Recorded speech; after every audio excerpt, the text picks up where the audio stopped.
ça, il y a une longue soirée qui nous attend. Aujourd'hui, c'est un jour sombre, c'est sûr, au Québec. Aujourd'hui, les intérêts particuliers, une toute petite poignée d'individus proches du pouvoir, sont en train de prendre le dessus sur le bien commun. On sait tous que notre sous-sol, que notre territoire, c'est notre patrimoine le plus précieux et que notre cerveau, c'est notre patrimoine le plus précieux juste après ça.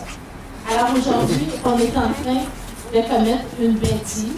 Le gouvernement est en train de commettre une bêtise, d'adopter un projet de loi qui donne un accès à des pétrolières et à des gazières sur le terrain de n'importe qui a le malheur d'être victime d'une claim.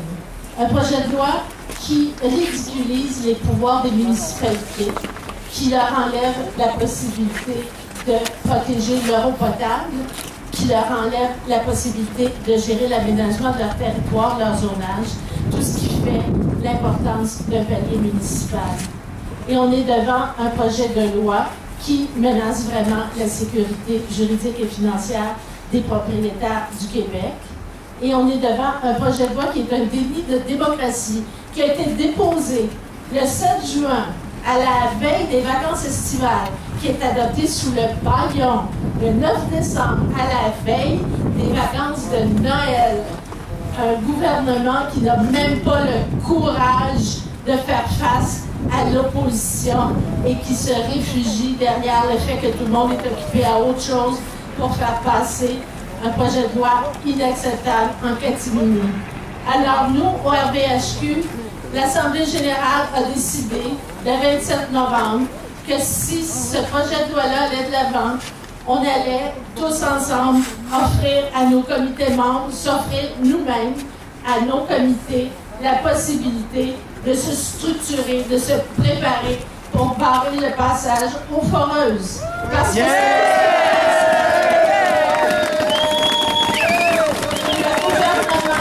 le gouvernement Couillard n'adopte cette loi-là que pour une seule raison. C'est pour rendre le territoire québécois prévisible pour les pétrolières et les gazières, pour créer un environnement réglementaire où ils vont se sentir en sécurité, où ils n'auront pas peur que la réglementation les brime. Bien, ce ne sera pas la réglementation, ça va être nous tous.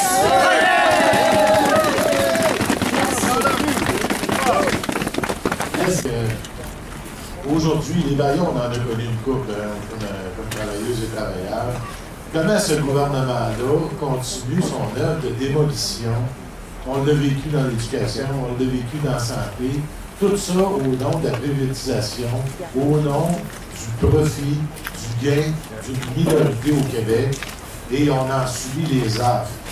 Là, on s'attaque à des générations futures, directement. On s'attaque à des droits fondamentaux de citoyens et de citoyennes, et on attaque aussi, ne serait-ce que par la facturation, toute la question de l'eau potable. On sait que c'est une question cruciale au niveau mondial aujourd'hui. Et comment ne peut-on pas respecter les valeurs qui sont sous-tendues par le développement durable ou un des principes moteurs et toute la question de l'acceptabilité sociale qu'ils n'ont absolument pas. Et ils ont toujours osé et même prétendu, eux autres qui parlaient au nom de la population, j'ai écouté le ministre encore aujourd'hui, pour dire qu'ils font ça pour le bien du Québec. Foutaise! Il fait ça pour le bien de sa petite clique qui finance le parti qui est au pouvoir par l'argent. Il y a assez de corruption dans cette gang-là qu'on peut avoir le cynisme, même plus le réalisme, de dire qu'ils sont en train de nous fourrer. Et ça, ils l'ont si bien fait depuis qu'ils sont au pouvoir, ces libéraux-là. Ils continuent leur œuvre de démolition au nom des futurs jobs qu'ils auront plus tard, parce que comment peut-on dire une chose et son contraire dans un même projet de loi?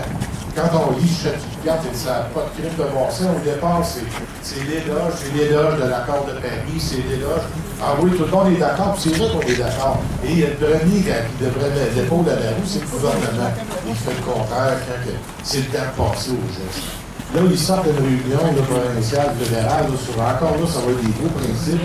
Et dans la réalité, comme le gouvernement fédéral a fait avec avec l'accord sur des pipelines. On va essayer de nous passer dans la gorge après de l'énergie-S et ça va être la seule des choses qui va se poursuivre. Donc, on ne lâche pas, on continue à combattre ce gouvernement-là qui a appris les leçons de Harper, la façon de travailler. Parce que c'est exactement ça qu'ils sont en train de faire. Donc, solidarité.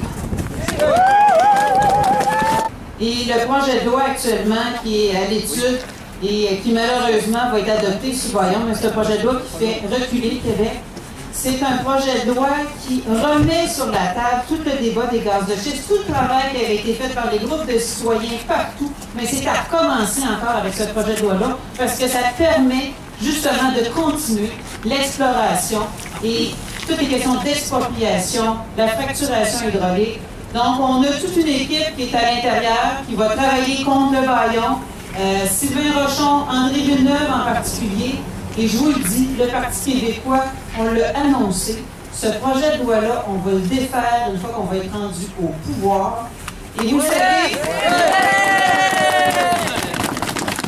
ce projet de loi-là, les municipalités sont contre, les résolutions municipales, c'est pas rien, là. Les municipalités sont contre, les citoyens sont contre, les groupes environnementaux sont contre. Et les seuls qui sont pour, c'est l'industrie pétrolière et gazière qui ont écrit avec Philippe Couillard ce projet de loi-là. Ça n'a pas de bon sens. Et donc, on se rend compte à quel point il n'y a aucune écoute. Et c'est notre territoire. Et vous savez à quel point ces projets-là n'ont pas de bon sens. Je n'ai pas besoin de vous convaincre. Donc, merci d'être là. Merci de nous appuyer dans notre travail ici à l'Assemblée nationale et de venir nous encourager pour cette nuit de Vaillant-là et de faire entendre votre voix et de la faire entendre à tout le monde qu'il faut que ça change. Il faut que ça change et ça va être en 2018. Alors, effectivement, on était en temps aujourd'hui. On l'a dit de toutes les façons possibles, mais pas rien qu'aujourd'hui. Hein? Le gouvernement nous dit que ça fait trop d'heures qu'on fait l'étude détaillée. Ben oui, mais ce qu'il a oublié de dire, c'est qu'il nous a déposé un projet de loi qui a 267 articles juste pour le volet hydrocarbures. Fait que c'est sûr que ça prend pas mal de temps, mais ça, c'est eux autres qui l'ont choisi. Nous autres, on voulait quoi? La scission. Hein? C'est ça qu'on voulait. On voulait pas d'hydrocarbures. Et l'aspect insultant, le ministre a dit en chambre tantôt que les gens qui étaient contre ce projet-là, c'était dans une perspective idéologique. C'est qui? Alors, c'est ce que je vais poser comme question. Qui est donc si idéologique? C'est certainement pas vous autres.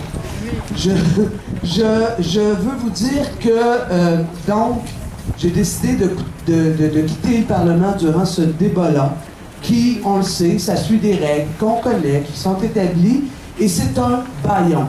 Aujourd'hui, il n'aimait pas ça qu'on dise que c'était un bâillon. OK? Et ce que j'ai entendu, c'est que si nous, les parlementaires, nous étions bâillonnés, vous, la population, vous ne l'êtes pas. Exactement. Exactement.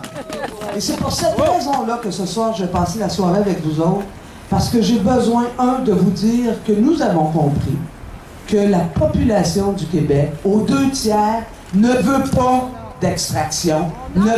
On n'en veut pas. On n'en veut pas. On veut pas être perforé, on veut pas être fracturé, on veut pas être complétionné, là c'est le nouveau mot. En fait, ce qu'on veut, on veut un avenir pour nos enfants. C'est ça qu'on veut. C'est ça qu'on veut. Être idéologique! L'efficacité énergétique, là, tout ce qui est proposé aux Québécois, c'est un cumul des petites mini-subventions pour les 10 prochaines années. Voici notre ambition d'efficacité énergétique. Alors que si on veut faire la transition, il faut conserver l'énergie, il faut avoir des mesures d'isolation des maisons. Et donc, il faut des choses beaucoup plus importantes et surtout pas des mensonges, des déclarations. On va encadrer l'industrie pétrolière, mais dans le fond, on ne peut pas en faire. On va accorder le droit d'expropriation, mais et donc, c'est beaucoup de mensonges. C'est des choses qui sont extrêmement dangereuses.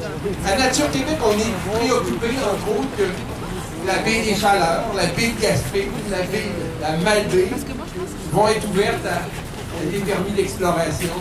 Ah, ils ont dit qu'une erreur, on va le communiquer. Une erreur, on va le communiquer. On est arrivé avec un amendement qui a été déposé, puis là, ils sont encore en train d'étudier l'amendement tout en adoptant la loi à coup de batte de baseball.